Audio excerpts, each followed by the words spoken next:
Buenas noches, bienvenidos al consultorio. Hoy tenemos un tema muy especial. Este tema me gustó presentarlo porque, bueno, cuando nosotros damos consulta, a veces no nos enfocamos en la parte integral del paciente, ¿no? Y hay que recordar que el paciente hay que abordarlo desde todas las esferas. La parte nutricia, yo que veo muchos autoinmunes, es sumamente importante, pero también en mis pacientes de estética, pues trato de hacerles un acercamiento a cómo mejorar sus hábitos para que potenciemos los resultados. Y yo no me considero muy sabio en el tema, pero sé que conozco gente que sí lo es. Yolanda Quintero, nutricionista y dietista, hoy nos va a hablar de un tema muy interesante para integrarlo en nuestra práctica clínica. Gracias, los dejo con ella. Bueno, este es un tema, le agradezco mucho al doctor Luis por invitarme. Es un tema que para mí se ha convertido de todo mi interés. Yo hace 5 años, desde precisamente la pandemia, en ese momento en el cual estábamos todos en casa encerrados, surgió esa necesidad para mí de empezar a leer y a estudiar un poco acerca de esto. Yo todavía estaba en Colombia, como se dan cuenta, soy colombiana, ya hace 2 años vivo en Ciudad de México, pero precisamente México hace 2 años y medio pues me abrió las puertas para poder hacer mucho más allá. Entonces estoy hace 2 años trabajando muy fuerte en esto, desde la investigación, desde las publicaciones, y bueno, tengo el privilegio de poder ser la directora del Summit de Microbiota en México, que ya vamos para nuestra 4ª versión el próximo año, el cual están de una vez cordialmente invitados para que puedan asistir. Y pues este realmente se ha convertido en un tema que es de mucho interés desde la academia, desde las sociedades científicas, porque en realidad creo yo que la microbiota obviamente siempre ha existido, pero la microbiota sí llegó a cambiar los desenlaces clínicos de los pacientes. Entonces hoy les quiero contar un poco acerca de esto, y lo primero es que como que quiero recordarles un poco acerca de algunas frases que siempre seguramente como médicos ustedes han recordado. Yo soy nutricionista, pero seguramente la hemos utilizado muchísimo, y es, por ejemplo, que todas las enfermedades comienzan en el intestino. Eso lo dijo Hipócrates en el año 460 a.C., entonces estamos hablando hace muchísimos años, y seguramente esta también es muy frecuente que la utilicen o que la hayan escuchado, y es eres lo que comes. Y esto lo dijo Ludwig Feuerbach en el año 1804. Entonces digamos que estamos hablando que esto pues viene desde hace muchísimos años, el pensar que el intestino es un eje que en realidad se puede regular y se puede modular de manera importante. Entonces aquí digamos que es bien importante recordar esos dos términos. Son dos términos con los cuales uno podría pensar que son lo mismo, microbiota o microbioma, pero son dos términos que son totalmente diferentes, o no totalmente diferentes, pero sí son muy diferentes. Si ustedes son visuales se pueden dar cuenta, digamos, de que hay una gran diferencia. La microbiota básicamente se trata de esa comunidad de microorganismos que colonizan un determinado medio ambiente o un determinado hábitat. ¿Qué significa eso? Que la microbiota básicamente son ese grupo de bacterias que están situados en un hábitat específico. Estamos hablando, por ejemplo, de la microbiota de la piel, de la microbiota que más ha sido estudiada, que es la microbiota intestinal, por ejemplo, la microbiota del tracto respiratorio, la microbiota de la cavidad oral. En fin, digamos, ahí es un nicho específico. El microbioma es el conjunto de genomas de todas esas bacterias. O sea, cada una de esas bacterias tiene sus propios ARNs, tiene sus propios metabolitos, tiene sus propios genomas, y ese es el microbioma. Entonces, cuando hablamos de microbioma, si ustedes se dan cuenta aquí, pues el microbioma es algo mucho más extenso. De hecho, el 27 de junio se celebra el Día Mundial del Microbioma, ¿sí? Entonces, ahí ya, por ejemplo, estamos pensando que el microbioma es... Ese día se conmemora no solamente el cuerpo humano, el microbioma del cuerpo humano, sino estamos pensando en que estamos conmemorando el microbioma, por ejemplo, del suelo, de las plantas, ¿sí? Del medio ambiente, porque pues es de los animales, ¿sí? Entonces ahí estamos acogiendo nuevos términos. Y es importante entender entonces cómo están clasificados esa microbiota. Fíjense que cuando hablamos de taxonomía hablamos de esa clasificación jerárquica, y básicamente hablamos de que son 5 filos grandes, que son los bacteridetes, las verrucomicrobias, los firmicutes, las actinobacterias y las protobacterias.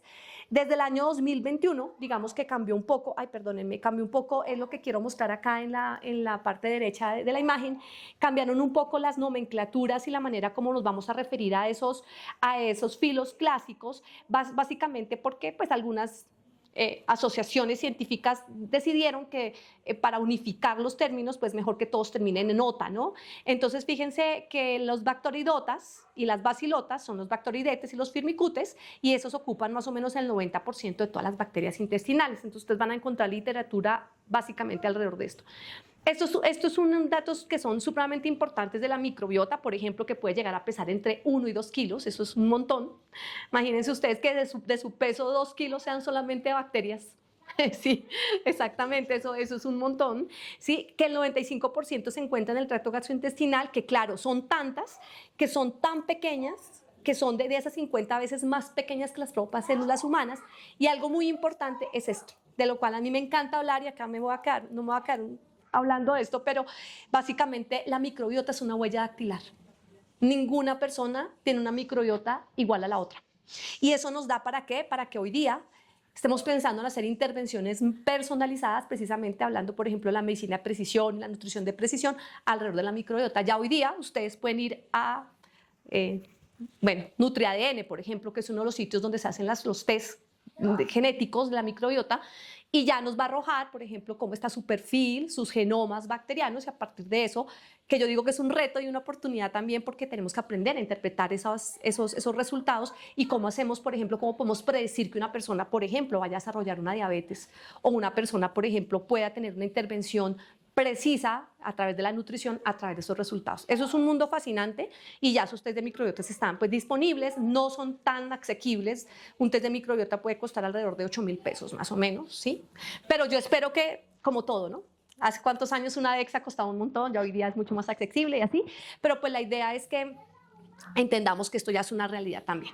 Y esta es una publicación muy linda que hace el Journal de Gastroenterología este año, está recién publicado, donde nos dicen, miren, hay varios tipos de bacterias, ¿cierto? Entonces hay bacterias que son beneficiosas, hay bacterias que son patógenas, que en realidad, digamos que aquí se trata de entender que debería existir un equilibrio entre esas bacterias, y que la microbiota, en realidad, digamos que lo que se trata es que a través de ese equilibrio la microbiota también se pueda beneficiar. Por ejemplo, hoy día estamos hablando que, por ejemplo, la Escherichia coli puede llegar a prestar algunos beneficios también, ¿no? O sea, entonces digamos que aquí no se trata de clasificar las bacterias como buenas o malas. Y fíjense que cuando hablamos que hay bacterias, no sé ahí cómo se ve, si ahí se ve bien, digamos que las bacterias ocupan un lugar muy, muy importante, pero recordemos también que todo ese microbioma está compuesto por virus, por fagos, por hongos, por protozoos, etcétera, y ellos pueden interactuar todos entre sí, y eso finalmente también es algo que hace que esto sea, para mí, cuando me refiero hasta a este mundo en realidad el microbioma, sea como un mundo mágico y misterioso. Así lo defino yo. Y eso es lo que se trata la microbiota autóctona, que finalmente son esos microorganismos que colonizan la piel, porque finalmente ahí es donde están, y todos sus conductos y cavidades que se comunican con el exterior. Y lo más lindo de esto es ver cómo interactúan ellos entre sí, pero esto es lo más bonito, y es entender que tienen un comportamiento simbiótico y tienen un comportamiento mutualista con las células humanas. ¿Qué quiere decir eso? Que se apoyan y que se benefician entre sí. ¿Sí? Entonces, digamos que las bacterias y todos estos hongos y virus están todo el tiempo en un diálogo constante con nuestro sistema inmunitario, por ejemplo, y eso depende también de la cantidad de funciones que tienen ellos. Entonces, miren aquí, digamos, un pequeño resumen hasta acá, cómo la microbiota es esa presencia colectiva de microorganismos. El microbioma es el número total de genes de todos los genomas microbianos, y el metaboloma. ¿Y el metaboloma qué es? Es el conjunto de esas moléculas que produce la microbiota y que pueden prestarnos también una cantidad de beneficios. Aquí están, por ejemplo, los aminoácidos, están los ácidos grasos de cadena corta, están los neurotransmisores, por ejemplo, la serotonina, la dopamina, todas ellas tienen que ver con ese metaboloma producido por la microbiota. Y para los que son visuales, entonces miren esta gráfica tan bonita, y es que tenemos tantas microbiotas como superficies corporales. Si ustedes se dan cuenta, ustedes quieren mirarla en un momento y me contestan y me dicen si hay alguna que es igual que la otra. ¿Cierto que no?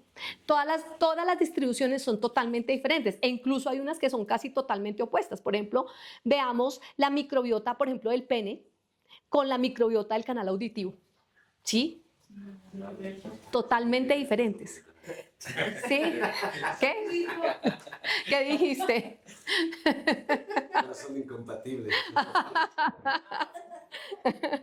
Bueno, y aquí en la parte superior derecha ven los diferentes filos bacterianos. Entonces, ¿por qué es importante esto? Porque fíjense que hoy día, por ejemplo, estamos trabajando en los probióticos de nueva generación. o los probióticos de precisión. Entonces, esos probióticos van a ser enfocados específicamente para cada una de las áreas corporales. ¿Sí? Hoy estamos manejando, por ejemplo, probióticos para la salud inmunológica, probióticos para la salud metabólica en general, pero ya lo que estamos avanzando es que van a haber esos probióticos específicamente, por ejemplo, para la cavidad oral. ¿Sí? Por ejemplo, para la dermatitis atópica, por ejemplo, sí, porque cada una de esas distribuciones son tan diferentes que los probióticos deben ser elaborados con base en esta distribución. ¿Sí? Entonces, eso también es un mundo perfecto.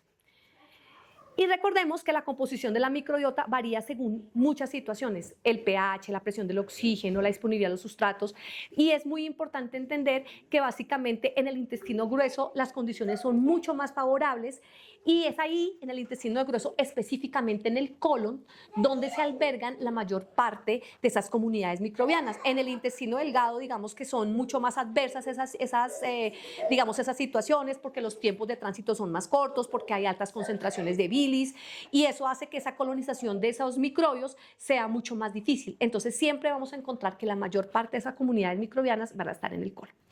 Esto es muy importante entender, porque yo como nutricionista pienso que la alimentación es un factor altamente, digamos, que tiene mucho que ver con la microbiota, y que hace que la microbiota sea modificable. Pero hay otros muchos factores que hacen que esa microbiota en realidad cambie. Y todo comienza desde acá. ¿Sí? Esto es una gráfica que se ve en el sentido de las agujas del reloj. Y lo primero es, por ejemplo, el modo de parto. Y eso ya está muy bien validado dentro de la evidencia científica, y es como, por ejemplo, un bebé que nace, por ejemplo, por parto vaginal a un bebé que nace por parto por cesárea, la colonización microbiana es totalmente diferente, ¿sí? Y ahí le sigue pues el modo de alimentación, si es alimentado por lactancia materna o si es alimentado, por ejemplo, por fórmula láctea. Entonces, por ejemplo, recuerdo que en algún momento hice una conferencia para unos pediatras específicamente de estos temas. Me tocó que estudiar un montón, no saben el reto de hablarle a un pediatra de esto, pues. Entonces estudié un montón y les presenté un estudio donde básicamente estudiaban a muchos niños, o sea, reunieron a una cantidad de niños, como más de 200 de una institución hospitalaria, donde unos nacían por parto vaginal y se alimentaban con leche materna, que es como lo ideal, ¿cierto? Que usted nazca por parto vaginal. Después, entonces, lo que hacían es tomar a los niños que nacían, por ejemplo, por parto vaginal, pero tenían que ser alimentados con fórmula láctea, por alguna situación, porque la mamá no producía leche, porque no quería alguna situación. Entonces empezaban a cruzar todas las variables. Entonces, el mejor escenario, parto vaginal y lactancia materna. El peor escenario, cesárea y fórmula. exactamente, ¿sí? Entonces cruzaban esos dos niños y les estudiaban. Dime. No, digo que yo soy la mamá de este club, cesárea y fórmula. Cesárea y fórmula láctea. Pero te tengo una muy mala noticia. No, mentiras. Es que finalmente, fíjate que esa colonización desde temprano da, por ejemplo, lugar, porque esos niños los fueron estudiando en el ciclo de la vida. Y fueron niños, ya les voy a mostrar ahorita, creo que hay una diapositiva más adelante de eso, donde, por ejemplo, son niños que pueden desarrollar más fácilmente obesidad, más fácilmente enfermedades metabólicas, alergias alimentarias, enfermedades del tracto respiratorio. Sí, exacto. Entonces, pero bueno, ¿sabes? Por ejemplo, en el momento en el cual un niño, por ejemplo, tenga que nacer por cesárea, porque hay muchas situaciones de orden, digamos, de salud de la mamá, etcétera. Por ejemplo, un parto de unos gemelos. ¿Sí? O sea, sí o sí tiene que ser por cesárea. Pero si la mamá lo alimenta, por ejemplo, con leche materna, esos HMOs, o sea, esos oligosacáridos de la leche materna, son capaces de volver a recolonizar y volver a dar, digamos, ese orden a esa microbiota. ¿Sí? Entonces, lo que sí siempre se va a recomendar es la lactancia materna. Entonces, pues bueno, ahí les cuento un poquito de eso, pero también obviamente la alimentación, el ejercicio, por ejemplo, la presencia de enfermedades, el envejecimiento, el consumo de medicamentos de forma crónica. Sí, específicamente se hablan de los antibióticos, se habla de los inhibidores de las bombas de protones, se hablan de los esteroides, de los corticoides. Ajá. Esos son medicamentos que son supremamente agresivos para la microbiota, sobre todo pues, cuando no se necesitan y se están dando. Y la geografía, que finalmente también pues es un factor que influye muchísimo. La microbiota de un mexicano pues es es diferente a la de un colombiano, e incluso en el mismo México, ¿no? Se han estudiado las microbiotas de las personas de Ciudad de México versus, por ejemplo, Chiapas, etcétera, y pues las microbiotas son totalmente diferentes. Entonces, estos son los factores que influyen en esa modulación. Y fíjense también esas funciones de la microbiota. Aquí es muy lindo hablar porque esto nos da para pensar cómo la microbiota es un órgano más, ¿sí? Y así es que es considerado porque tiene funciones desde lo metabólico, desde lo protector, desde lo trófico, desde lo nervioso. Hoy día, por ejemplo, se le está dando mucha atención a estudiar la microbiota desde la salud mental. Sí, ahorita tú que mencionaste, por ejemplo, el tema de la ansiedad, yo me animé a hacer un curso, hice un curso para unos profesionales en Perú de solamente microbiota de salud mental y nutrición, porque se daba cuenta, lo que yo me di cuenta es que estos problemas de depresión y ansiedad están muy prevalentes. La depresión es la segunda causa de muerte en el mundo. Es increíble, o sea, a nivel mundial, la gente se está suicidando por depresión. ¿Sí? Entonces, eso me mueve muchísimo. Ahorita vamos a hablar un poco acerca de eso. Eso me movió muchísimo a estudiar bastante de eso. Pero, ¿y cómo entender que el intestino es el principal productor de serotonina? ¿Sí? O sea, el 95% de la serotonina se produce en el intestino. O sea, si tú tienes un intestino en disbiosis, si tienes un desequilibrio en tu microbiota, no vas a producir serotonina. Entonces, ¿cómo ayudamos a esos pacientes, por ejemplo, con depresión, precisamente, a poder modular ese intestino y poder mejorar también su salud mental? Eso es un mundo maravilloso. Pero fíjense también, desde lo metabólico, producir ácidos grasos de cadena corta, sintetizar vitaminas, competir también desde la función protectora, produce compuestos antimicrobianos, produce el butirato, que es muy importante dentro de la maduración y la reparación de esa mucosa intestinal. Y estos son los indicadores que hoy día hablamos con respecto a la microbiota. Fíjense que pueden parecer iguales, pero son diferentes. Abundancia, riqueza y diversidad. Abundancia es cuántos microorganismos tenemos. La riqueza es cuántas especies diferentes de microorganismos tenemos. O sea, por ejemplo, cuántos filos tenemos de Firmicutes, Bacteroidetes, etcétera.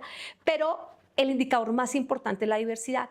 Es cuántas especies diferentes de microorganismos y cómo están distribuidos.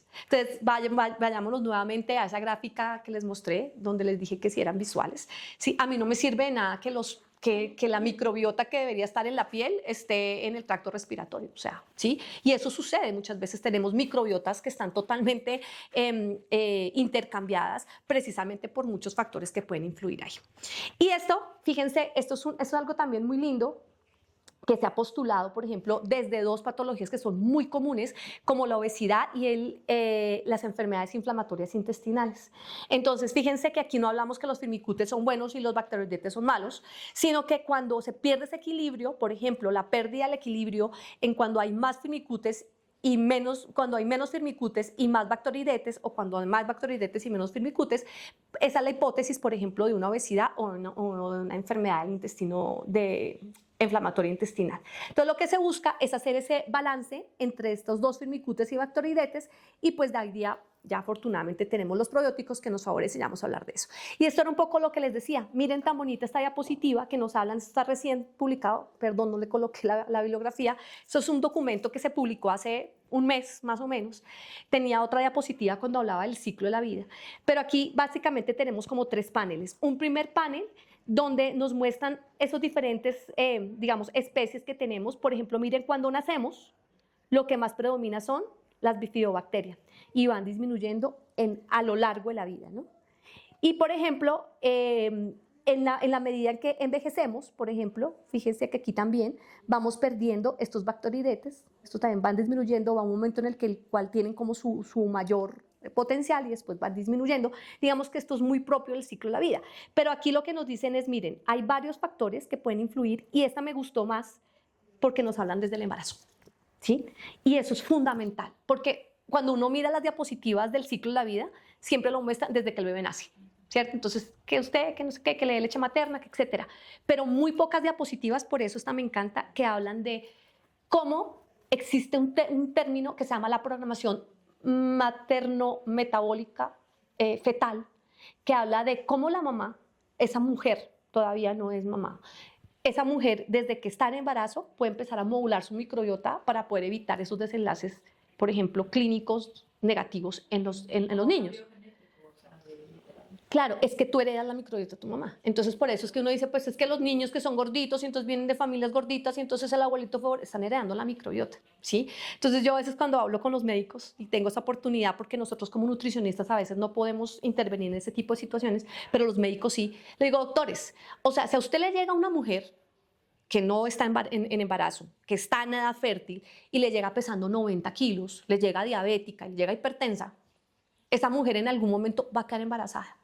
Y eso es lo que va a heredar a su hijo, una microbiota de una mujer obesa, diabética, hipertensa, ¿sí? Entonces, de alguna manera, sí, como que es un llamado a la reflexión, porque si México está ocupando el deshonroso primer lugar en obesidad y el segundo en diabetes, ¿sí? Es porque yo creo que ya finalmente nos toca que empezar también a tener y tomar acciones desde la raíz, y la raíz es trabajar con esas mujeres que no están embarazadas todavía y que podemos empezar a modificar eso. Entonces, fíjense cómo aquí nos muestra y cuáles son esos factores que influyen entonces en el desarrollo de esa microbiota. Entonces, aquí, por ejemplo, el factor genético, lo que tú dices es supremamente importante.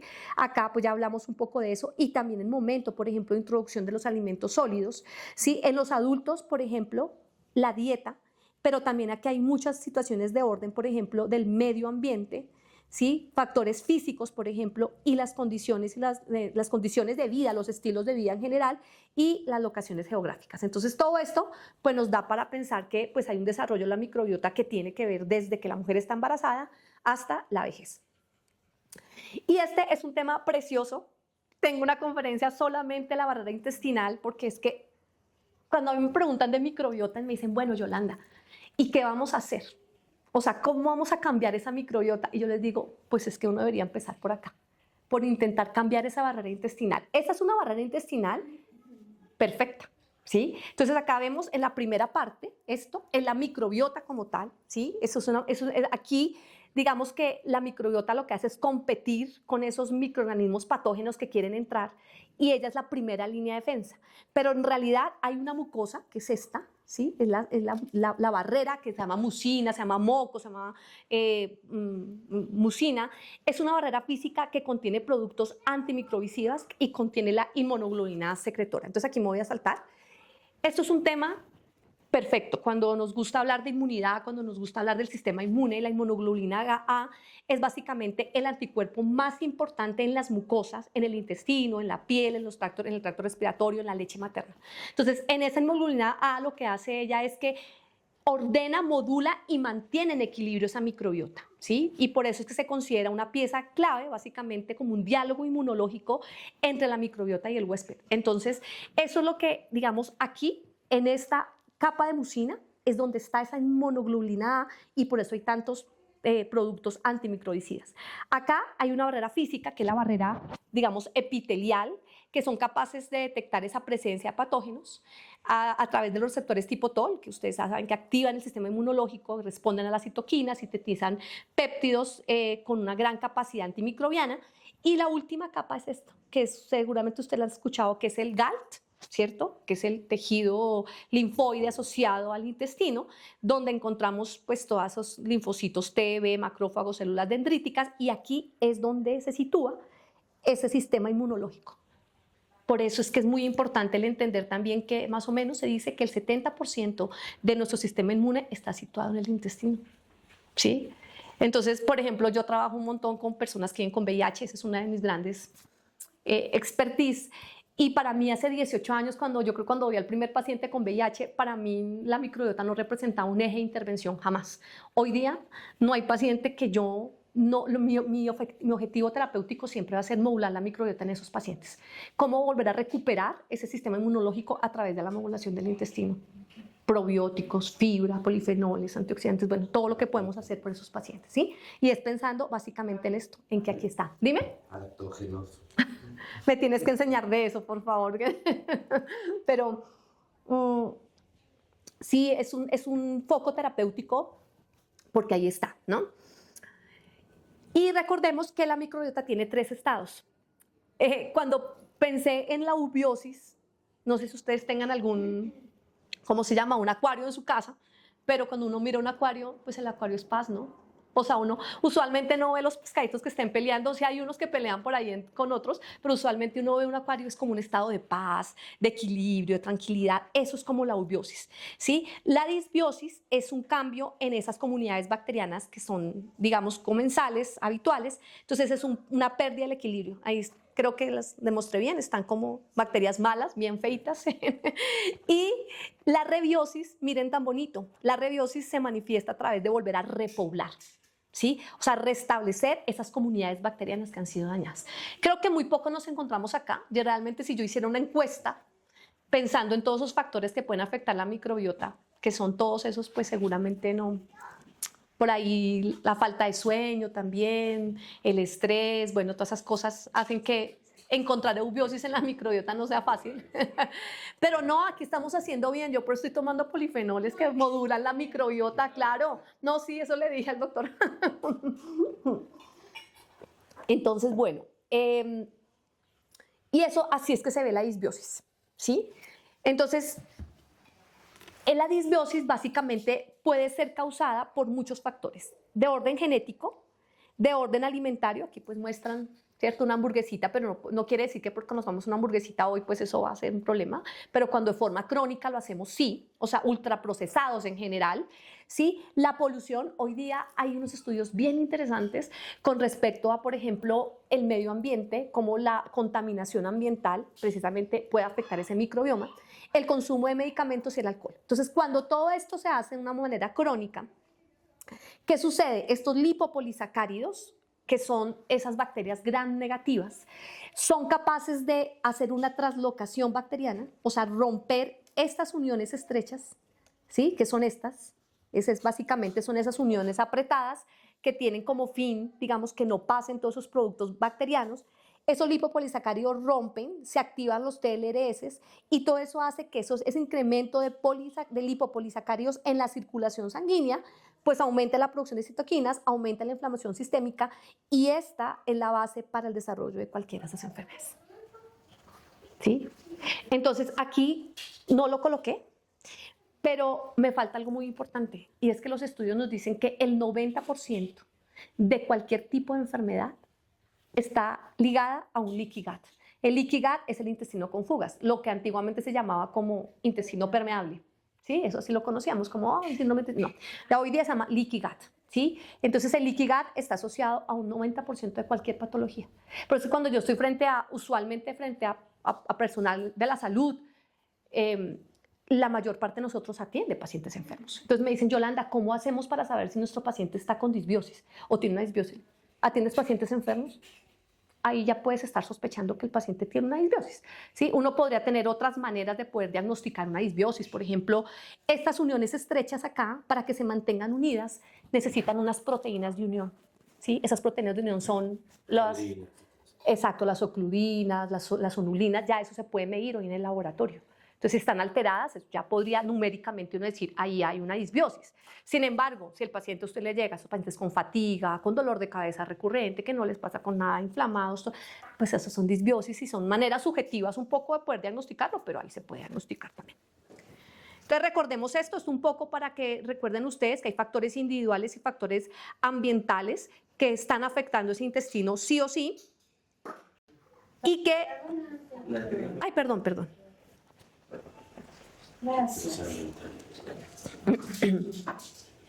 ¿Sí?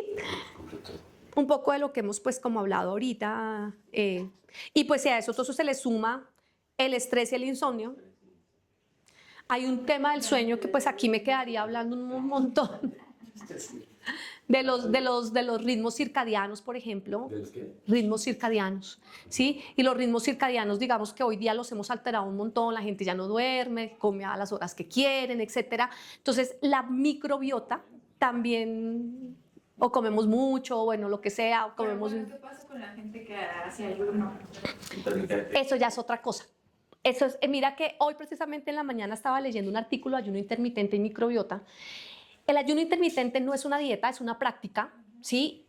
que debe ser guiada por un profesional que sepa del asunto, ¿sí? Entonces, cuando tú tienes esas ventanas, ¿cierto? Porque hay diferentes tipos de ventana de ayuno versus ventana de alimentación, usualmente la más que se usa es 16-8, ¿cierto? Entonces, ayunas 16 y comes 8 horas, pues en realidad no es tanto. Ahí el tema está en que tú, por ejemplo, en esas 8 horas debas ser capaz de cubrir los requerimientos nutricionales de tus pacientes, y eso abarca el cubrir los requerimientos de fibra, de prebióticos, ¿sí? Hay, por ejemplo, otras que son un poco más, por ejemplo, 5, 12, 16, 8, 5, 2, que son, por ejemplo, personas que 2 días hacen ayuno total y 5 días comen normal, ¿sí? Hay diferentes tipos de ayuno. Entonces, ¿2 días ayuno total? Sí. No manches. Sí, 2 días de la semana tú ayunas totalmente. Y los otros 5 días comes normal. Sí, existe. Existen varias modalidades de ayuno. 12-12, por ejemplo, también. Comes 12 horas, ayunas 12. Ujú. Sí, hay otro que se llama, por ejemplo, los 40 días de Aniel. Eso es lo que te iba a comentar, que hay un lugar en España, ¿no? Ajá, Es una clínica. una caminata.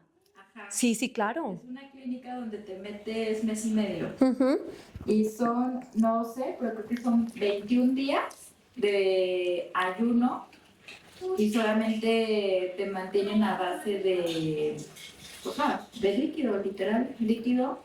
Y cada tercer día puedes comer cierta proteína con vegetales justo para que no se te desactive el tema intestinal. Ujú. Y pues sales así regenerado espiritualmente. Ujú. Sí, hay cosas extremas. Hay cosas muy extremas. Pero fíjate que ahorita, por ejemplo, que estaba viendo aquí en el consultorio del doctor algo de la autofagia, ¿sabes? El tema de la autofagia es un tema precioso. Es un tema que el mismo cuerpo, es un mecanismo que utiliza el mismo cuerpo para poder reciclarse, ¿sí? Y poder eliminar todo lo malo y volver otra vez como a hacer como un reset, ¿sí? Y eso me parece súper lindo, y eso se trata el ayuno. Digamos que el principal objetivo del ayuno es hacer autofagia, ¿sí? Entonces ahí, por ejemplo, en cáncer hay una literatura súper linda con respecto a dietas, e incluso ayuno intermitente combinado con una terapia cetogénica podría ser una buena modalidad, pero todo esto tiene que ser una persona que sepa. O sea, esto no es que... Los problemas celulares es cuando se detiene el autofagia. Exactamente, exactamente, ¿sí? Se quedan las células ahí senescentes. Exacto, y no se están reciclando ni se están renovando, ¿no? Entonces, eso es un tema súper bonito, nos daría para otra charla. Seguramente ha leído uno que encontré por ahí que habla justamente de indicar dieta cetogénica al paciente previo a la administración de las quimioterapias. Muy interesante. Interesante, eso es un mundo súper lindo. Yo precisamente cuando llegué a México, tuve la oportunidad de certificarme en dieta cetogénica, porque aquí en México creo que es uno de los países donde hay mayor ciencia con respecto a eso.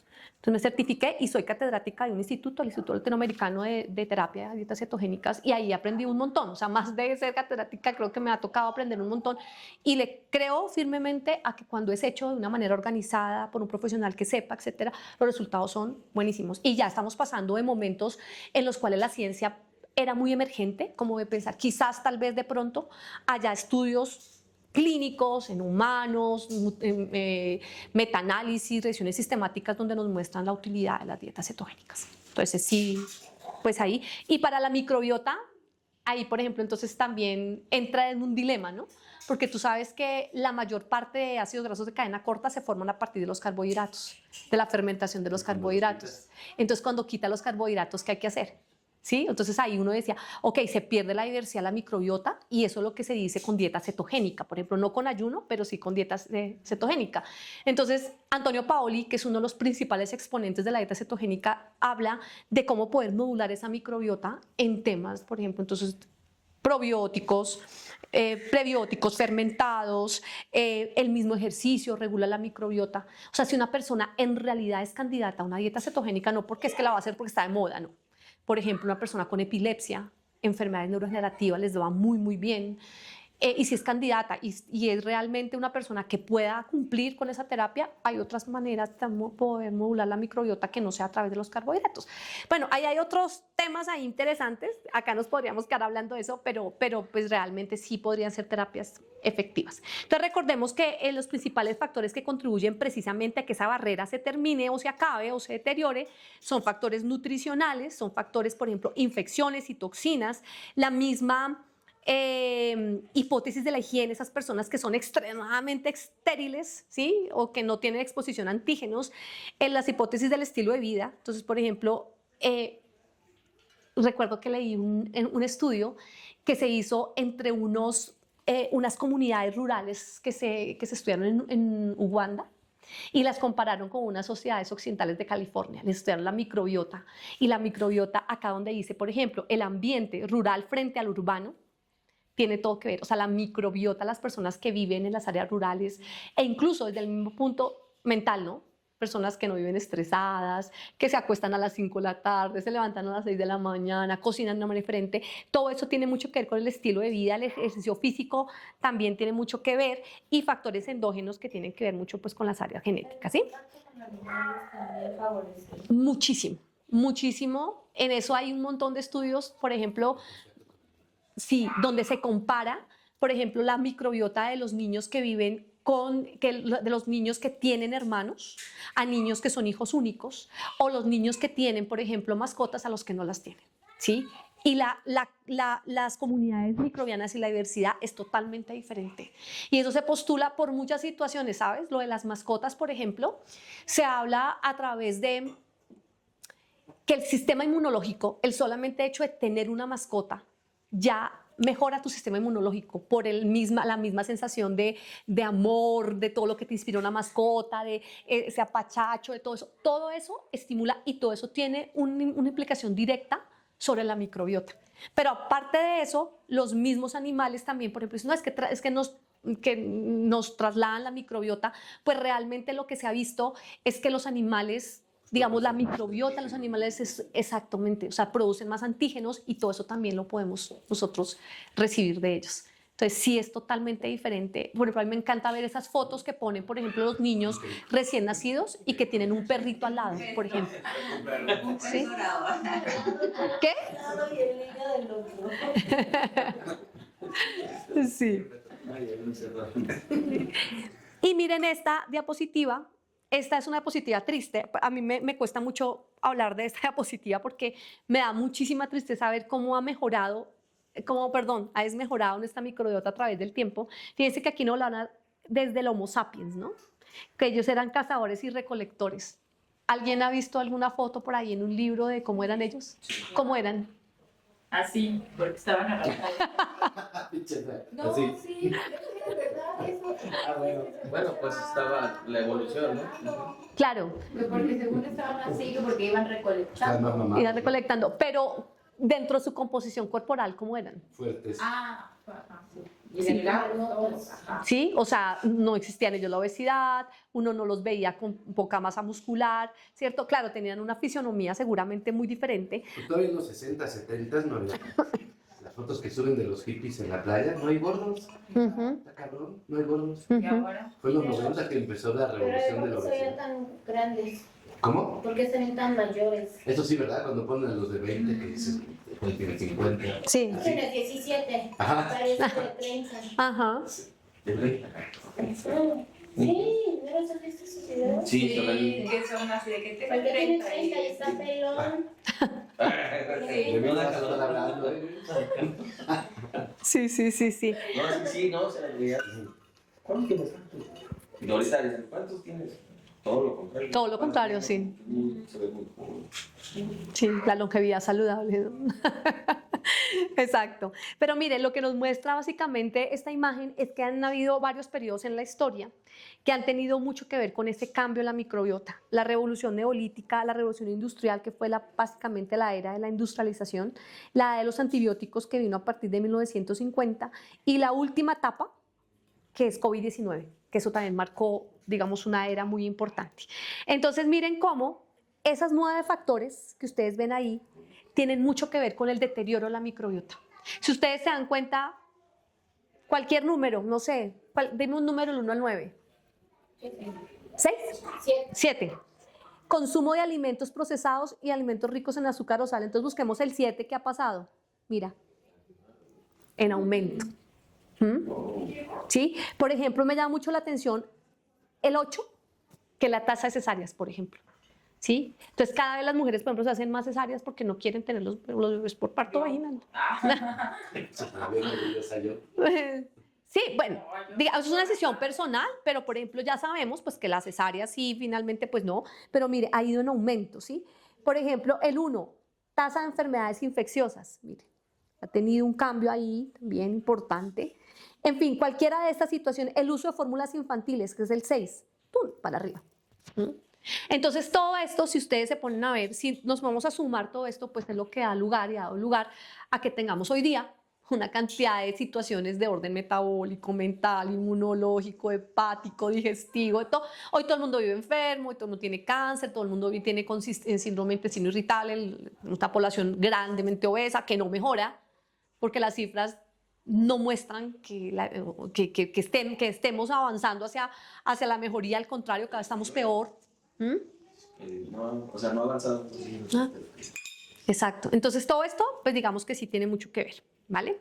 Y aquí miren cómo es de interesante esto. Entonces, un intestino que está enfermo, recuerden que el intestino tiene diferentes ejes de comunicación con todos los órganos, mire, con el cerebro, el sistema endocrino, el hígado, endocrino decimos en Colombia, acá dicen endocrino, el sistema endocrino, hígado, páncreas, piel, riñones, corazón, pulmones, vejiga, músculo esquelético, y cualquier daño que haya en esa comunicación entre el intestino y cualquiera de esos órganos, miren la cantidad de situaciones que nos da.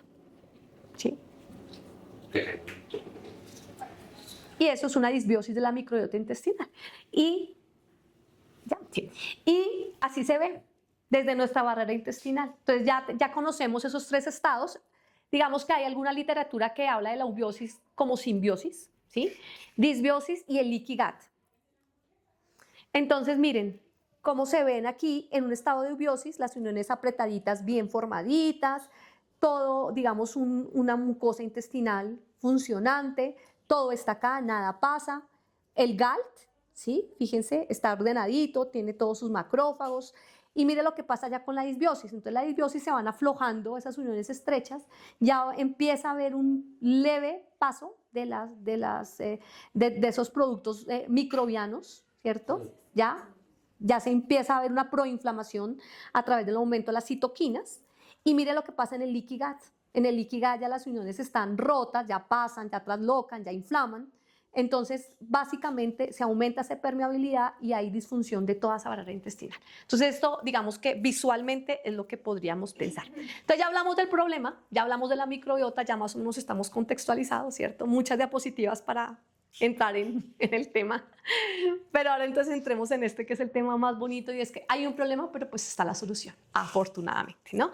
Entonces yo lo primero que les quiero preguntar, esto es un ejercicio que hice con un grupo, exactamente donde hicimos un Kahoot, y los puse ahí a que respondieran. Cuando les digo a ustedes bióticos, ¿en qué piensan? Vida. En vida. ¿En qué más pensamos? Esa es una buena definición. Yo me pensaría así como que cositas en el intestino así.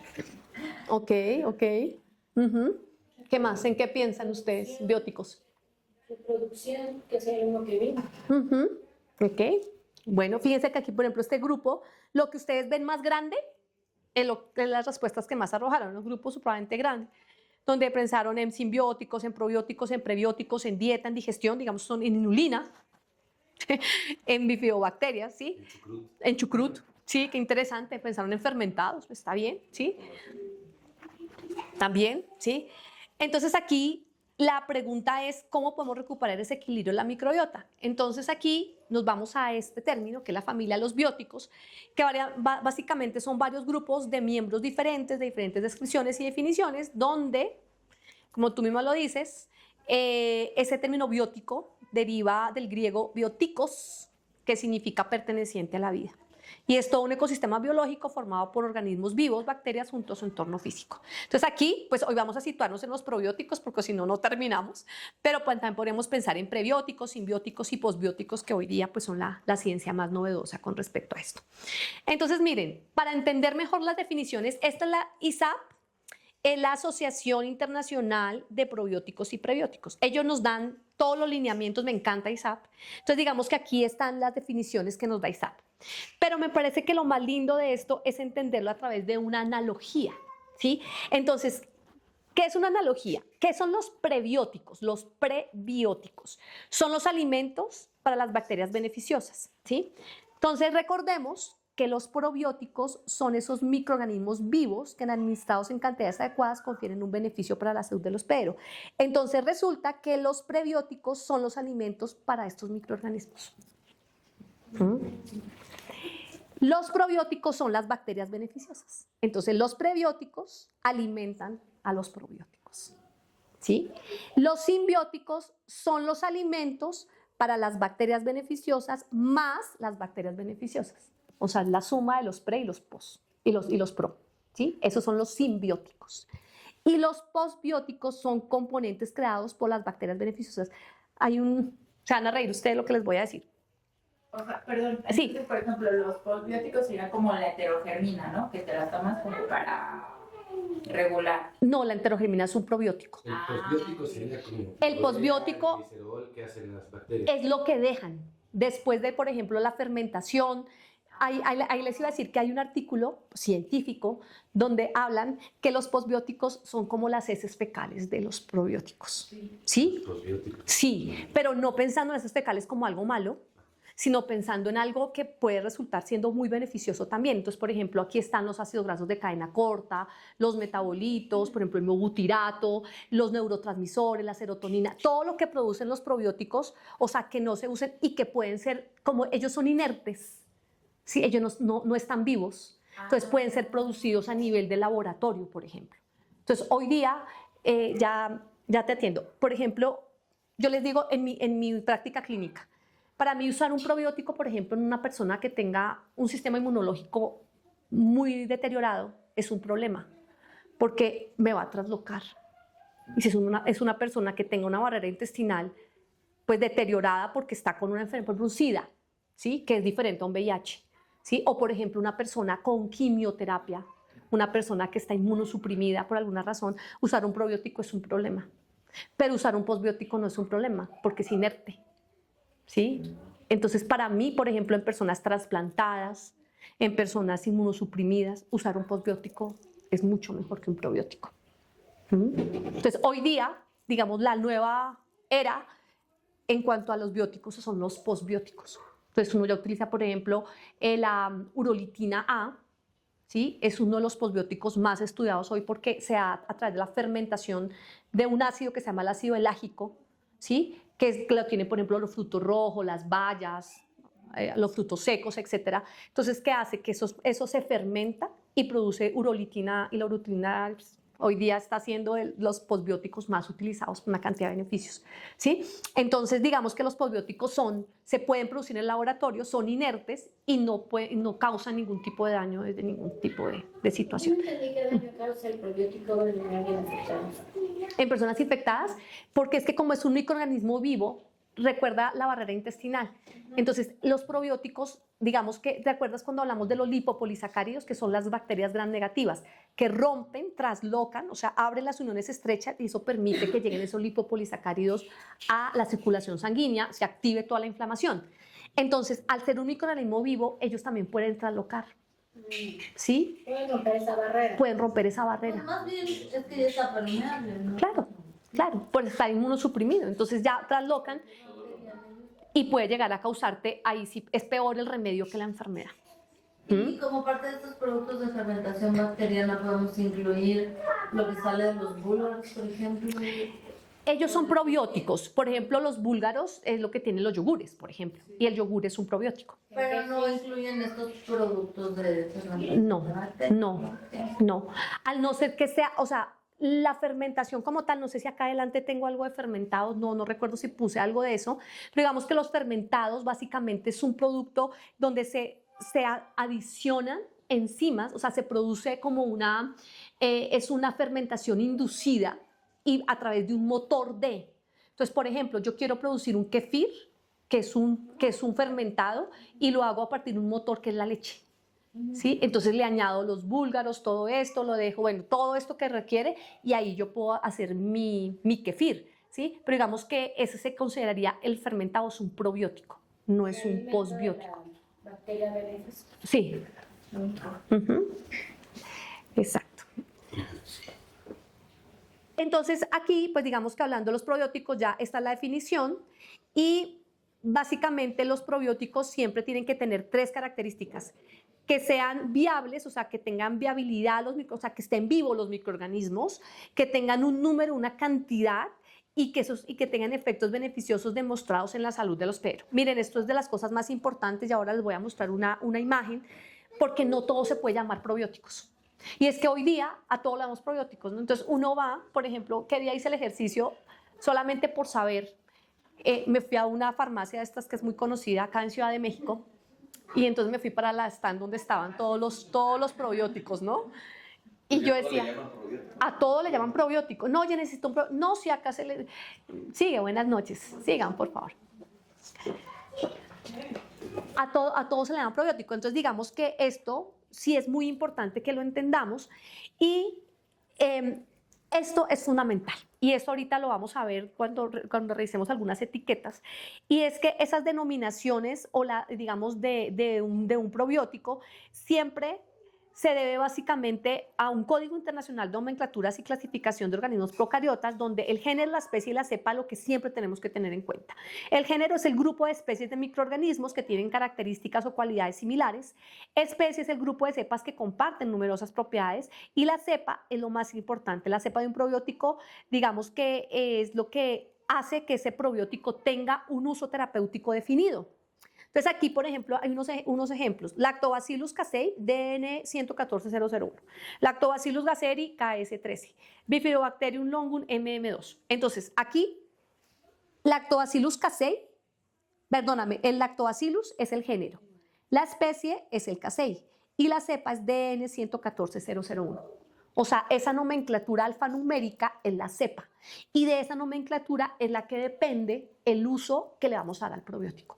Por eso, si ustedes encuentran Lactobacillus, pues Lactobacillus hay un montón, ¿sí? O sea, Yolandas, hay todas las que quiera. Yolanda Quintero, pues de pronto hay menos, pero hay, ¿sí? Pero Yolanda Quintero Gómez, ¿cierto? Seguramente no hay muchas, ¿sí? Entonces, digamos que eso es lo que yo siempre les digo. Siempre que ustedes piensen en un probiótico, piensen en el nombre y en los apellidos, ¿sí? Que eso es lo que finalmente nos permite tomar decisiones. Entonces, miren esto tan bonito, y es que los efectos benéficos de los probióticos solamente son aplicables a la cepa y a la condición clínica, y eso no se lo inventa la persona que hace o que elabora el probiótico en la industria.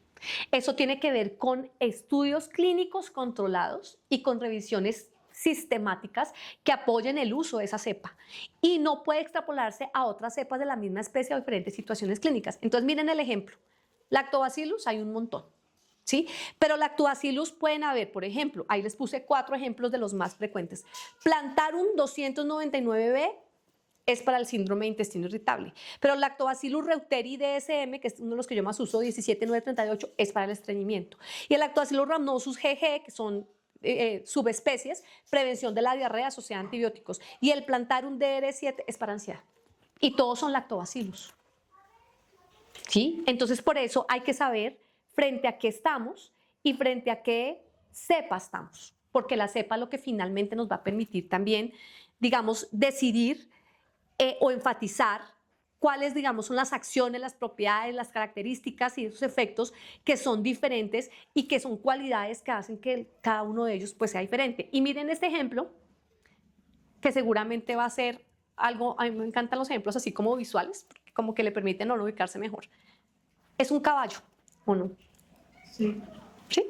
Pero resulta que el caballito, este caballo es un caballo de tiro, ese es un caballo de competencia y ese es un caballo de equitación.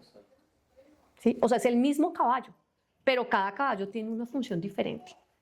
¿Qué pasa si yo le pongo a este caballo a que compita? Se va a morir, ¿sí? No va a poder, ¿sí? Entonces, son iguales especies, pero tienen diferente función y eso es lo que pasa con los probióticos. Podemos tener muchos que tienen lactobacillus y bifidobacterias, que son los que han sido más estudiados, pero cada uno de ellos tiene una cepa, una especie y una cepa diferente y eso es lo que marca definitivamente la función. Las funciones de los probióticos son todas, o sea, hoy día, de hecho, esta la tomé de una publicación reciente donde hablan de los probióticos de nueva generación, modulación del sistema inmune, ya tienen la capacidad de poder modular esa barrera intestinal, de producir sustancias antimicrobicidas, de sostener también y darle soporte a esa microbiota y modular, por ejemplo, la secreción de ácidos biliares, que eso tiene mucho que ver, por ejemplo, con trastornos del metabolismo de los lípidos. Esos son, digamos, funciones ya bien importantes y esos son los mecanismos de acción. Entonces, a veces preguntan, ven, pero ¿y cómo actúan los probióticos? ¿Qué es lo que hacen? Entonces, era importante entender cómo es esa barrera intestinal, ¿cierto? Para poder entender esto. Entonces, ya ustedes saben, esa es la barrerita intestinal. Entonces, lo primero que hacen ellos es que se hacen una adhesión celular, el número 1, ¿sí? Hacen una adhesión celular y ahí, digamos que se pegan a las mucinas de las defensinas, o sea, es la primera línea de acción que tienen los probióticos, pegarse a la mucina. Segundo, la exclusión competitiva. Entonces, ¿qué hacen? Se pegan a la mucosa, pero ellos atenúan la colonización de las bacterias patógenas. Entonces, viene la bacteria y ellos la atenúan. El tercero es la que más me gusta, que es el reforzamiento de la barrera epitelial. Y aquí, por ejemplo, si ustedes se dan cuenta, ahí dice reparación de la barrera. El ejemplo más claro aquí es cuando una persona toma antibióticos. ¿Sí? ¿Qué hace el antibiótico? Se mata todo. Con los buenos y con los malos, exactamente. O sea, igual para una colitis pseudomembranosa, te sirve perfecto esto. Exacto. Entonces, ¿qué hace el probiótico? Se regenera. Sí, entonces aquí hay un punto bien importante para ustedes y es que el antibiótico en algún momento es necesario usarlo. O sea, yo no satanizo los antibióticos porque pues en algún momento va a ser absolutamente necesario usarlos. Pero bajo esa situación uno no puede esperar que bajo un ciclo de 7 días o 14 días de tomar antibiótico, entonces, ¿qué estoy esperando yo para tomar el probiótico? Ya la nueva literatura es clarísima en decir, usted puede y debe tomar antibiótico y tomarse el probiótico no al mismo tiempo porque empiezan a compitar, pero por lo menos con 2 horas de diferencia. Pero, para que no haya competencia. ¿Empiezas el antibiótico igual que el probiótico? ¿Cuál? Sí, Al mismo. ¿Y terminas el antibiótico igual que el probiótico? Podrías tomar probiótico durante, yo por lo menos, usualmente dejo por lo menos probiótico 2 meses. Es que lo que hace el antibiótico es tremendo dentro de la microbiota, por eso tanta diarrea, por eso tanta, ¿sí? O sea, yo les cuento aquí en términos personales, te conté que iba para el médico el lunes, el médico me dijo, usted tiene una sinusitis tremenda, tiene que tomar antibiótico. Yo, ok, ¿es necesario? Sí, o sea, ya, ok, ¿qué hice yo? Fui, me compré mi Saccharomyces boulardii, ¿sí? Y empecé el antibiótico con el probiótico. Pues si yo no lo hago, que sé de esto, ¿quién más lo voy a hacer? Y no he sentido absolutamente ningún tipo de síntoma, me ha ido súper bien, no he sentido ningún tipo de síntoma gastrointestinal. Entonces, esto es lo que hace y es que repara la barrera. O sea, el antibiótico daña y el probiótico repone. ¿Sí? Más o menos hace eso. Pero no es como que en el momento que se está dando el antibiótico, los probióticos que estoy administrando igual barro con esos. Al mismo momento, no te entiendo la pregunta. O sea, usualmente son 2 horas de diferencia. O sea, uno no se toma el probiótico y el antibiótico al mismo tiempo. Exacto. Un periodo de usar los O sea, que sería como... Sí, o sea, como barrer y volver a ensuciar. Sí, digamos. claro. Pues es que eso es lo que hace. Por eso es que dejamos probiótico después de termina su ciclo de antibiótico y continúas dando probiótico para que haya una reparación total de esa barrera intestinal. ¿Qué hace durante el ciclo, como mencionabas, no se acaba igual todos los probióticos, el mismo antibiótico, que sería como tirar a la basura, entre comillas, o si sobreviven de todos modos, pese a que se está administrando simultáneamente? Claro, sobreviven, pero por eso ahí la clave de eso es que no vas a poner a competir al antibiótico con el probiótico. Tienes que darlo con un tiempo de diferencia, claro, y prolongarlo. Entonces, digamos que la literatura que hay con respecto a eso es la diferencia.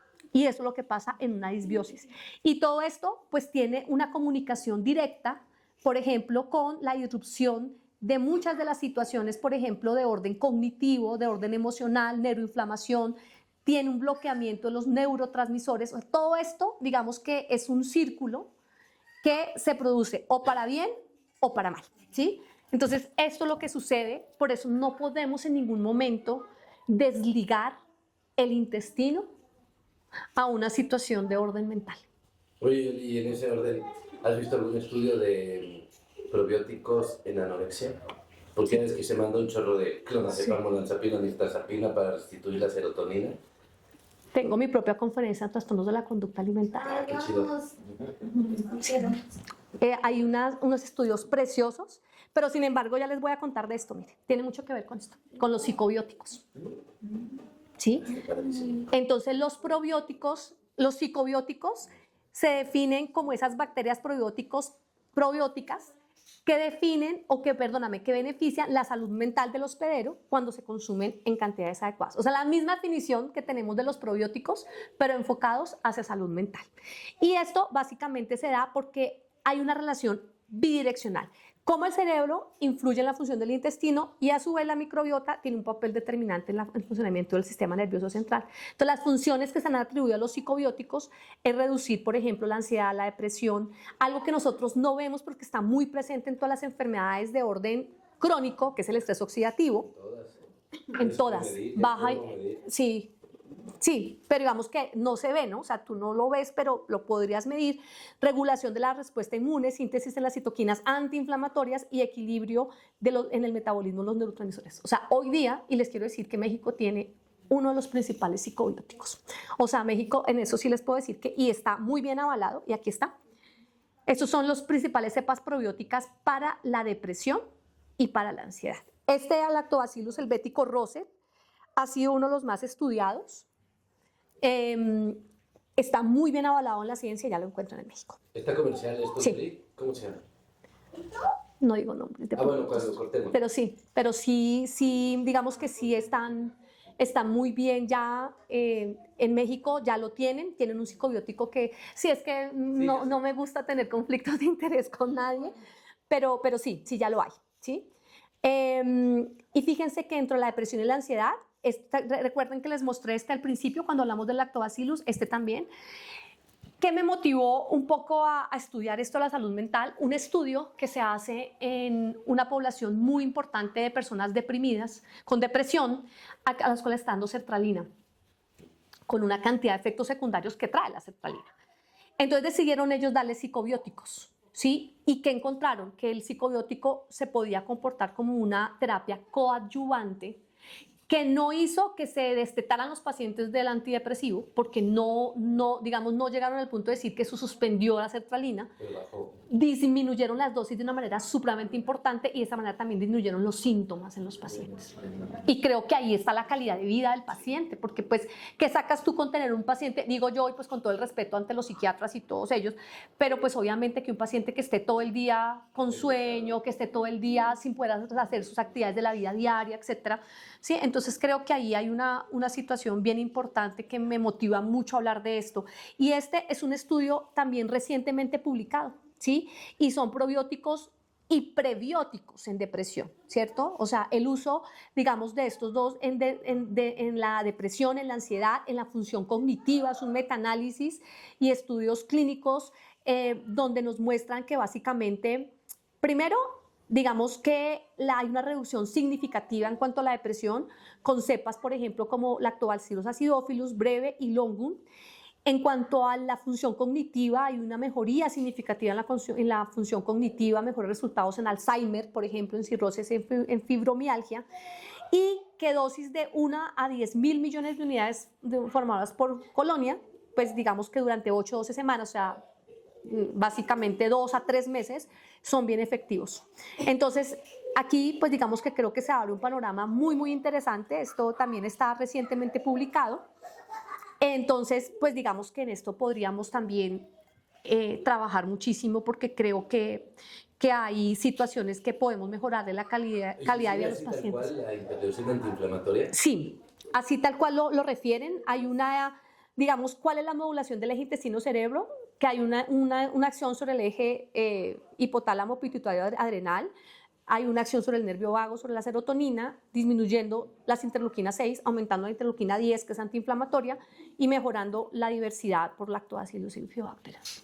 Ese es el efecto que tienen estos probióticos. Aquí, por ejemplo, hablaban de que los prebióticos por sí solos no mostraban un efecto significativo, tenían que ir acompañados de un probiótico. O sea, los prebióticos solitos no. O sea, es decir, si tú solamente le das al paciente prebióticos fibra, por ejemplo, no. Prepro. Solos no. Prepro. Prepro. Bueno, y ya para terminar, entonces esta última parte que para mí eso también se ha convertido en un reto grandísimo porque creo que del 100% de pacientes que llegan a mi consulta, el 90% viven inflamados, con distensión, con colon irritable, con dolor, con una cantidad de situaciones. Entonces, esto es una nueva oportunidad para ver esas intervenciones desde la microbiota. Y aquí precisamente, fíjense cómo, cuando yo muestro esta diapositiva, antes de explicarla, les pregunto, cuando ustedes están, por ejemplo, bajo una situación como estrés, ansiedad, van a presentar una entrevista, un examen, por ejemplo, cosas de esas, ¿sienten algo a nivel intestinal? Sí. ¿Cierto? Sí. Exacto. O uno siente distensión, o le da diarrea, ¿cierto? Esas maripositas en el estómago, cuando uno está enamorado también, no, mentiras, no tiene que ver con eso, pero sí, básicamente, digamos que hay una interacción muy importante entre el intestino y el cerebro, ¿sí? O sea, aquí, así estemos hablando de una situación de orden intestinal y digestivo, el cerebro juega un papel muy importante en esto. Entonces, fíjense que aquí en esta diapositiva nos hablan de esas 4 vías. Miren, están las mismas 4 vías de comunicación y cómo esas 4 vías tienen un efecto directo sobre ese eje microbiota intestino-cerebro. O sea, sobre el nervio vago, sobre el intestino y esa vía y esa comunicación bidireccional. Y básicamente, digamos que cuando ese eje está roto y cuando esa interacción entre el intestino y el cerebro se rompe, pues va a dar como resultados situaciones de hipersensibilidad intestinal, que es muy frecuente, por ejemplo, en el colon irritable. Esto es lo que produce todos los síntomas del colon irritable: distensión, inflamación, dolor, diarrea, estreñimiento, todo esto, inflamación de bajo grado, intestino permeable, el SIBO, que es una de las patologías entre comillas un poco más frecuentes que también tenemos que estudiarlos, ese sobrecrecimiento bacteriano en el intestino delgado y efectos sobre la motilidad intestinal, ¿sí? Entonces digamos que esto es lo que sucede cuando el eje se rompe, pero también en la parte C, teniendo en cuenta que hay una disbiosis, que eso puede interferir. Aquí, por ejemplo, esta diapositiva no solamente la habla desde ansiedad y depresión, sino ya, por ejemplo, de situaciones como desórdenes neurológicos como la enfermedad de Parkinson y la enfermedad de Alzheimer, y en general, por ejemplo, desórdenes psiquiátricos como, por ejemplo, el trastorno bipolar, o bueno, en fin. Pero ya hoy día, pues también el uso de probióticos y prebióticos, e incluso lo hablan de la transferencia fecal, de cómo se transfiere materia fecal de personas sanas a personas enfermas, y México hoy día ya lo está haciendo, la Universidad Autónoma de México ya está haciendo estudios bien importantes de transferencia fecal, ya creo que los van a publicar muy pronto, donde pues, por ejemplo, les han transferido muestras de bacterias de heces fecales de una persona obesa, de una persona no obesa a una persona obesa. ¿Y baja de peso? Sí. Sí. ¿Con caca del sano? Sí, no, literalmente, así como lo estás diciendo, sí, Órale. obviamente tiene que tener Sí, un proceso de... la recolección de la muestra, el tiempo, todo, o sea, es un proceso que no sabes, pero los resultados son buenísimos. Inicialmente empezaron a hacerlo en ratones, con muy buenos resultados, pero ya la UNAM la está haciendo en humanos, con muy buenos resultados. Espero poder presentar esos resultados en mi Summit de microbiota. Estoy detrás de un investigador de la UNAM a ver si me dice que todavía no pueden publicar nada, pero pues ya están súper adelantados. Vamos a ver, pero es una de las cosas, grandes logros, la transferencia fecal. Entonces, bueno, sí es cañoncísimo eso. Y no olvidemos que, por ejemplo, cuando hablamos de síndrome de intestino irritable, que es la patología más importante dentro de esas patologías inflamatorias, pues hay muchas situaciones que están implicadas ahí. El daño en la microbiota, ¿cierto? Todas esas uniones estrechas rotas, ¿sí? Todo lo que hablamos, la permeabilidad intestinal, el sistema inmune intestinal alterado, y todo esto pues al final va a dar que todo ese sistema inmunológico, esos macrófagos, todas esas células inmunes, todo eso, todo esté deteriorado, y que haya esa permeabilidad que haga que esos pacientes tengan, digamos, esos factores que hacen que pues todo se una para ese desarrollo de ese síndrome de intestino irritable. Dentro de las enfermedades gastrointestinales asociadas con disbiosis están estas 4 principales que ustedes ven ahí en rojito, son las que más tienen que ver con disbiosis. Diarrea infecciosa aguda, diarrea asociada a antibióticos, diarrea por Clostridium difícil. Por ejemplo, en en estos pacientes se ha hecho transferencia fecal también de manera muy importante y el síndrome de intestino irritable. De ahí para abajo, todas las que ven acá, todas tienen que ver con esto, ¿sí? O sea, todas están asociadas a una disbiosis. Y bueno, acá no voy a poner a explicar esto, pero les quiero contar que hay una guía, que es la guía de la Organización Mundial de Gastroenterología, que es la mejor guía que podemos tener porque nos muestra el trastorno, la cepa probiótica, la dosis recomendada, el nivel de evidencia y comentarios con respecto a esto. Entonces ustedes van allá y buscan, no, es que tengo un paciente con diarrea asociada a antibióticos. E incluso nos lo muestran, por ejemplo, de situaciones como el yogur, ¿sí? Entonces, ¿cuántos yogures debería darle al día? ¿O cuáles cepas debería darle? ¿Sí? Por ejemplo, miren aquí el Saccharomyces boulardii, por eso es que estoy tomando yo porque está supremamente hablado sobre eso. Entonces, pero también nos muestran, por ejemplo, aquí, estreñimiento, que es otra de las situaciones. También desde los prebióticos, por ejemplo, lactulosa, oligofructosa, e incluso, por ejemplo, aquí no sé si está la mezcla de FOS, que son prebióticos, con PRO, que son con probióticos, ¿sí? Pectina y algunos también probióticos. Entonces, qué interesante, porque pues ahí también nos dan nuevas opciones. Entonces, digamos que mi recomendación, si ustedes quieren, les puedo compartir esa guía, lo que quieran, con mucho gusto. Y esto es lo que les digo de los probióticos de la nueva generación, ¿sí? Esos probióticos de la nueva generación están basados sobre estas nuevas cepas, que son los Faecalibacterium prausini, las Akkermansias mucinífilas, los Bacteroidetes fragilis, Eubacterium halley, Roseburias y Bacteroidetes goldstein. Y básicamente ellos van a estar enfocados hacia restaurar esa microbiota intestinal, acciones antiinflamatorias, acciones anticancerígenas, mejorar esa barrera, la integridad de la barrera intestinal y regulación de las citoquinas proinflamatorias. O sea, yo digo que si eso lo logran, pues ahí tenemos la solución a todo, porque básicamente todas las enfermedades básicamente están ahí. Entonces, esto es como un resumen. En cuanto a la parte metabólica, los probióticos Lactobacillus y Bifidobacterium reducen la adiposidad y mejoran la sensibilidad a la insulina. En los psicobióticos, en cuanto a la parte mental, regulan y modulan el eje intestino-cerebro. Y en cuanto a la parte digestiva, pues las cepas y las de nueva generación, las Akkermansias, por ejemplo, restauran la barrera intestinal y reducen la inflamación de la mucosa. O sea, la solución está. Y este es un cuadrito que pues me lo inventé cuando hice uno de estos cursos, donde hablo acerca de, según el eje metabólico, mental y digestivo, los bióticos, los mecanismos de acción, la evidencia científica, el beneficio y, bueno, bibliografía que tiene que ver con la evidencia científica, ¿sí? Sobre todo las Ns, que es bien importante verlas, o sea, en cuántos pacientes fue hecho, etcétera. Y bueno, digamos que este es como el resumen que a usted les podría ayudar también para poder buscar. Yo lo que siempre les digo, incluso como les digo, yo muchos de los cursos no los dicto aquí en México. Entonces les digo a Perú, a los colombianos, pues busquen la cepa, busquen en su Google, ¿sí? Y busquen qué industria puede darles pues el producto, ¿no? Porque pues no son los mismos en México ni en otros países, ¿vale? Entonces recuerden ustedes que esto está totalmente ligado, la parte mental, intestinal, metabólica, y pues que la microbiota debe considerarse un objetivo terapéutico y que básicamente la microbiota no es una entidad estática, es un ecosistema vivo, cambiante, afortunadamente, que se adapta y evoluciona en respuesta a nuestro entorno y a nuestro estilo de vida. Por eso creo que ahí tenemos una gran función todos en poder mejorar esa microbiota. Entonces creo que hasta aquí hemos logrado una buena revisión. Muchísimas gracias, son mis redes sociales, si me quieren buscar ahí siempre coloco cositas, publico, este es mi correo electrónico, si necesitan me escriben alguna publicación, lo que quieran, con mucho gusto. ¿Listo? Este fue nuestro taller del día de hoy, hablamos de probióticos, fue un tema súper interesante, como me gustan, muy teórico y lo analizamos desde muchísimos lados. Aparte, al final vimos como un análisis del etiquetado de los productos que venden de pro y prebióticos para ciertas patologías, y eso está muy interesante para saber qué podemos mandar a nuestros pacientes y que de verdad les va a funcionar. Quedó abierta la mesa con Yola para que nos dé ahora un tema de prebióticos mucho más específico y uno de simbióticos, y al ya quedar grabado, ya se comprometió. Muchas gracias y nos vemos en nuestro siguiente taller.